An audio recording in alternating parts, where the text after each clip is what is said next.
Hello YouTube के हमारे सभी व्यूअर्स, इस जगत के वो समस्त व्यूअर्स जो एक जीवन में चमत्कारिक परिवर्तन को लाना चाहते हैं, वो सभी व्यूअर्स जो अपने व्यक्तित्व को एक उज्जवल भविष्य बनाना चाहते हैं, एक उज्जवल व्यक्तित्व बनाना चाहते हैं, वो सभी व्यूअर्स जिन्होंने ठान लिया है कि वो जीवन में कुछ ना कुछ नया करके जाएंगे इस संसार से, वो सभी व्यूअर्स जिन्होंने भावी पीढ़ी को उपहार देने की मन में ठान ली है, उन सभी का, वह गूगल परिवार का, यूट्यूब परिवार का, सेवारत समस्त कर्मचारीगण का मैं अपने हृदय से, तहे दिल से धन्यवाद करता हूँ और उनको नमस्कार करता हूँ और उनका इस कक्षा में स्वागत करता हूँ। यस,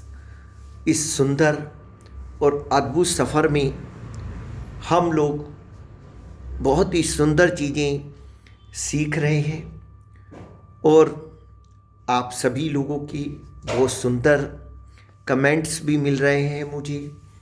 मैं आप सभी का शुक्रिया अदा करता हूँ। व्यूअर्स, मैं गाइड दिनेश खुल्लर अपने ट्रू लाइफ सॉन्ग्स चैनल पर आपको पर्सनैलिटी डेवलपमेंट कोर्स करवा रहा हूँ व्यूअर्स, और हम सभी लोग मेहनत से, लगन से और रेगुलरिटी से इस कोर्स को अटेंड कर रहे हैं और आगे भी इसको इसी लगन से पढ़ते रहेंगे व्यूअर्स। अभी बहुत सफ़र बाकी है जिसको हम सब ने मिलकर तय करना है व्यूअर्स। तो चलिए व्यूअर्स, जो हमारे आजकल विषय चल रहा है व्यूअर्स पर्सनैलिटी डेवलपमेंट में, वो हमारा पॉजिटिव एटीट्यूड के बारे में चल रहा है व्यूअर्स। मैंने अपने प्रीवियस 2-3 वीडियोज़ में आप जी को पॉजिटिव एटीट्यूड के लिए कुछ बातें बताई। आज हम कुछ बातें और समझेंगे कि हमारे जीवन में पॉजिटिव कैसे रहना है व्यूअर्स। तो चलिए इसको अध्ययन करते हैं। जी, पॉजिटिव थिंकिंग वाले लोग ही व्यूअर्स जीवन में सफल हो पाते हैं। आपके मन के विचार आपके स्वभाव के द्वारा सबके सामने आते हैं। सकारात्मक सोच वालों के आसपास सभी लोग रहना चाहते हैं। सकारात्मक सोच के लिए सुबह उठते ही आईने के सामने खड़े होकर ये निम्न कार्य जरूर कीजिए व्यूअर्स। पहला नंबर, आईने के सामने खड़े होकर मुस्कुराइए। आज कहिए, आज ये मेरा दिन है, मुझे पता है मैं आज सबसे बेस्ट जगह में हूँ, मुझे पता है मैं विजेता हूँ, मैं अपने लिए खुद जिम्मेदार हूँ, अपनी डेस्टिनी मैं खुद चुन सकता हूँ, मुझे पता है कि ये मैं कर सकता हूँ और ज़रूर कर सकता हूँ, भगवान हमेशा मेरे साथ है। ऐसा कहा जाता है व्यूअर्स कि शब्दों में बहुत ताकत होती है। अगर आप पॉजिटिव बोलेंगे तो वैसा ही होगा, क्योंकि पॉजिटिव किरणें, वाइब्स हमारे आसपास आएंगी। जितना हो सके अपनी परिस्थिति पर पॉजिटिव बोलें, इस तरीकों को अपनाएं। पहला, अच्छा सोचें। हमारी सोच जैसी रहेगी हम वैसा व्यवहार करेंगे। अच्छा सोचेंगे तो अच्छा होगा और बुरा सोचेंगे तो व्यस बुरा होगा। हर बात के 2 पहलू होते हैं, एक अच्छा और एक बुरा। एक गिलास आधा पानी से भरा है तो कोई ऐसा कहेगा एक गिलास आधा खाली है। यह सब हमारी सोच पर निर्भर करता है। अगर आप अपने जीवन की बहुत कठिन स्थिति में हैं, जहां आपको आगे कुछ भी अच्छाई दिखाई नहीं दे रही है, लेकिन इस परिस्थिति में भी आपको एक अच्छाई या भलाई ढूंढनी है व्यूअर्स, इसे आप एक चैलेंज की तरह लें।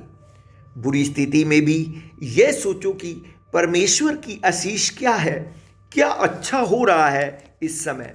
तो व्यस इस प्रकार की स्थिति को अपने मन में रखो। व्यस नजरिया बदलें, जीवन के प्रति अपने नजरिए को बदलिए।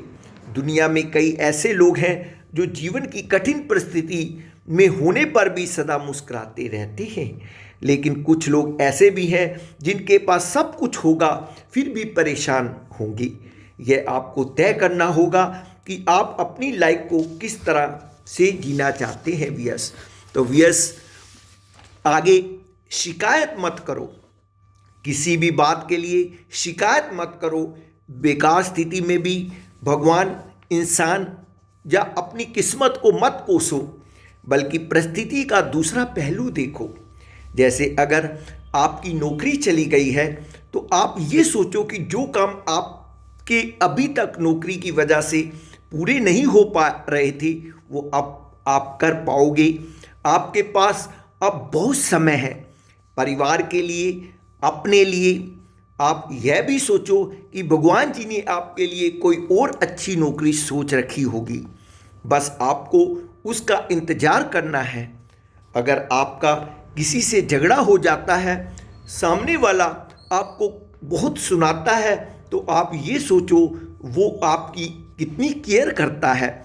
अगर किसी को किसी की चिंता नहीं होगी तो वो उसे अपना समझकर कुछ कहेगा भी नहीं, इससे आपको शांति ही मिलेगी। तो व्यस बहुत बड़ी बात होती है ये व्यस। देखिए, जो अपना होता है व्यस वही हमेशा समझाता है, वही हमेशा डांटता है, वही हमें अच्छे मार्ग पर लेकर आता है व्यस। और पराये लोग तो हमेशा हंस देते हैं व्यस।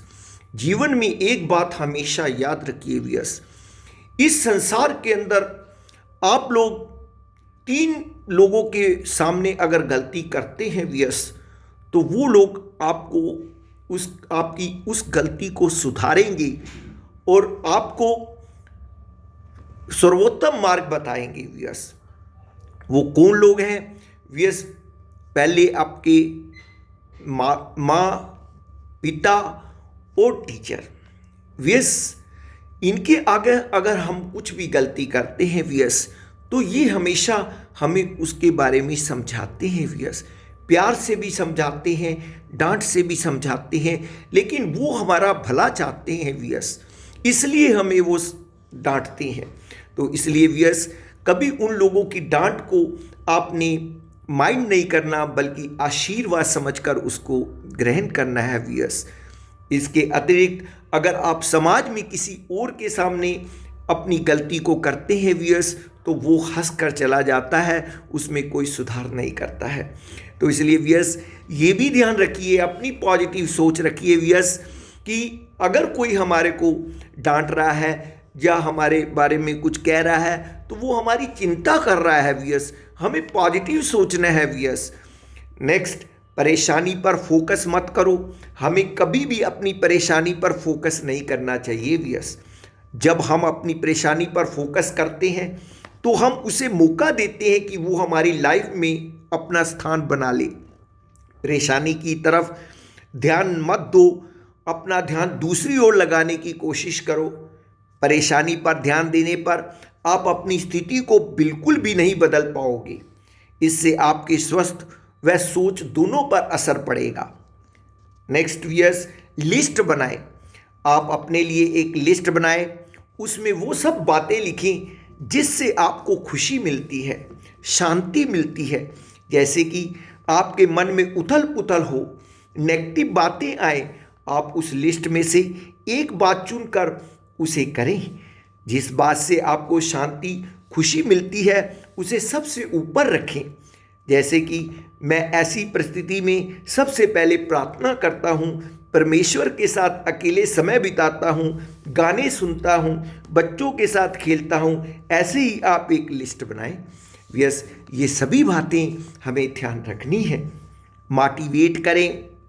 किसी इंसान की मदद करने से भी हमारे अंदर सकारात्मकता आती है। यस, कहा भी जाता है कि सेवा से मन शुद्ध, पवित्र और शांत होता है।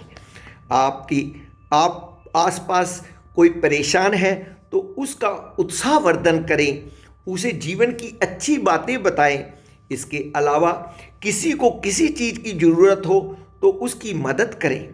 हमेशा मुस्कुराते रहें, एक्सरसाइज करें, ध्यान करें, अच्छे गीत सुने, अच्छी किताबों को पढ़ें। इसके अतिरिक्त अनमोल वचनों को भी निरंतर पढ़ते रहें। अपने जीवन में प्राप्त की गई उपलब्धियों को हमेशा याद रखें। अगर आपको कोई प्राइज या मोमेंटो वगैरह मिला हो तो उसे निहारें। उन मोमेंटो व उपलब्धियों को हमेशा अपने सामने रखें। यह सब चीज़ें आपको मोटिवेट करेंगी और आपकी सोच को सकारात्मक बनाने में आपकी मदद करेंगी। यस, ये बहुत बड़ी बात है। हमने जीवन के अंदर जो जो भी उपलब्धि ली है, वी जो जो अचीवमेंट की है, उसे हमें अपने सामने रखना चाहिए।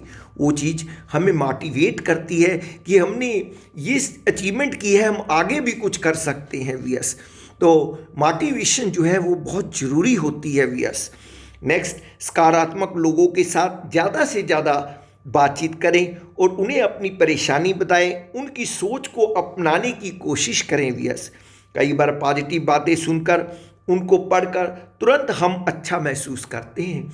तो मेरे प्यारे बच्चों, ये थी बातें कुछ। इससे आगे की बातें मैं कल आपको कुछ बताऊंगा। वीएस, और अब चलते हैं इस कक्षा के दूसरे टॉपिक की ओर, जो कि मोटिवेशन का टॉपिक है। वीएस, आज मैं जो व्यक्तित्व को आपके सामने ला रहा हूँ वो है नागार्जुन। इनका नाम सभी ने सुना है, ये आचार्य रहे हैं। वीएस, इन्होंने अपने इस वृत्तांत से ये संदेश दिया है कि काम से अधिक काम के पीछे के उद्देश्य का ज्ञान होना। देखो मेरे प्यारे बच्चों, मेरे व्यूअर्स, हम जो भी कार्य करते हैं हमें पता होना चाहिए व्यूअर्स कि उस कार्य को करने का हमारा उद्देश्य क्या है। क्योंकि अगर हम उसके उद्देश्य को समझ लेंगे व्यूअर्स अच्छे से, तो हम उसमें और लगन से काम करेंगे, उसको और अच्छे ढंग से काम करेंगे। तो यही बात नागार्जुन अपने जीवन वृत्तांत से हमें बता रहे हैं। व्यूअर्स, तो चलिए उसको समझते हैं। महान रसायन शास्त्री आचार्य नागार्जुन को एक ऐसे नवयुवक की तलाश थी जो उनकी प्रयोगशाला में उनके साथ मिलकर काम कर सके। उनकी आवश्यकता को देखकर दो नवयुवक उनसे मिलने आए। उन्होंने दोनों से रसायन बनाने को कहा। पहला युवक 2 दिन बाद रसायन बनाकर लाया। आचार्य ने पूछा, तुम्हें इस काम में कोई कष्ट तो नहीं हुआ? युवक ने जवाब दिया, मान्यवर, बहुत कष्ट उठाना पड़ा। माता पिता बीमार थी, छोटे भाई पाँव की पीड़ा से परेशान थे, गांव में आग लग गई, लेकिन मैंने किसी की परवाह नहीं की। नागार्जुन ने उसकी बात ध्यान से सुनी, लेकिन मौन रहे। इसी बीच दूसरा युवक उदास सा लौटा। पूछने पर उसने कहा कि मुझे 2 दिन का समय चाहिए, मैं रसायन नहीं बना सका, क्योंकि जैसे ही बनाने जा रहा था कि एक बूढ़ा रोगी दिखाई दिया जो बीमारी से करहा रहा था। मैं उसको अपने घर ले आया और उसकी सेवा में लग गया। अब वह ठीक है और क्षमा याचना के लिए आपके पास आया हूँ। नागार्जुन बोले कि कल से तुम काम पर आ जाना। उन्होंने पहले युवक से कहा, तुम जाओ, तुम्हारे लिए मेरे पास कोई स्थान नहीं है, क्योंकि तुम कार्य तो कर सकते हो, लेकिन यह नहीं जान सकते कि काम के पीछे का उद्देश्य क्या है। तो देखिए व्यूअर्स, कितना सुंदर संदेश दिया है। ये लोग कितने अच्छे पद चिन्ह हमारे लिए छोड़ के गए हैं व्यूअर्स। जरा समझिए, इनके पर कंसंट्रेट कीजिए व्यूअर्स, अपने पर, अपने जीवन में उतारने की कोशिश कीजिए व्यूअर्स। हम कोई भी कार्य कर रहे हैं, उसके पीछे का क्या उद्देश्य है उसको अवश्य समझिए व्यूअर्स। अब वो रसायन जो बना रहे थे, उसके पीछे का मेन उद्देश्य क्या था कि हमें कुछ ना कुछ इस संसार को देना है, उत्तम चीज़ देनी है, जिससे कि संसार का लाभ हो, फायदा हो। हमें किसी की सहायता करनी है कुछ चीज़ों के द्वारा। तो व्यूअर्स, वही बात वो पहला युवक नहीं समझ पाया। उसने सभी को पीड़ा में देखकर भी सिर्फ रसायन बनाने के पीछे लग गया, केवल अपनी जॉब को प्राप्त करने के लिए वो लग गया। उसने किसी चीज़ की परवाह नहीं की। उसने इसी चीज़ को नागार्जुन ने परख लिया कि ये युवक ठीक नहीं है इस कार्य के लिए। उन्होंने उसको छोड़कर उस युवक को अपॉइंट कर लिया वीएस, जिसने रसायन नहीं बनाया था, जो केवल क्षमा याचना के लिए उनके पास आया था और 2 दिन का समय और मांगा था उसने। तो उन्होंने उसको उसके अंदर एबिलिटी देखी और उसे रख लिया। तो वीएस, ये चीज़ें होती हैं जो हमें अपनाने की ज़रूरत है लाइफ के अंदर, तभी कोई हमें कह सकेगा व्हाट अ पर्सनैलिटी। तो इसके साथ ही वीएस, मैं अपनी कक्षा को यहीं विराम देता हूँ वीएस। कल फिर उपस्थित होऊंगा एक नई क्लास के साथ, नए कंटेंट के साथ, नए उत्साह के साथ। तब तक के लिए मुझे इजाज़त दीजिए। जय श्री कृष्णा, राधे राधे, नमस्कार नमस्कार नमस्कार।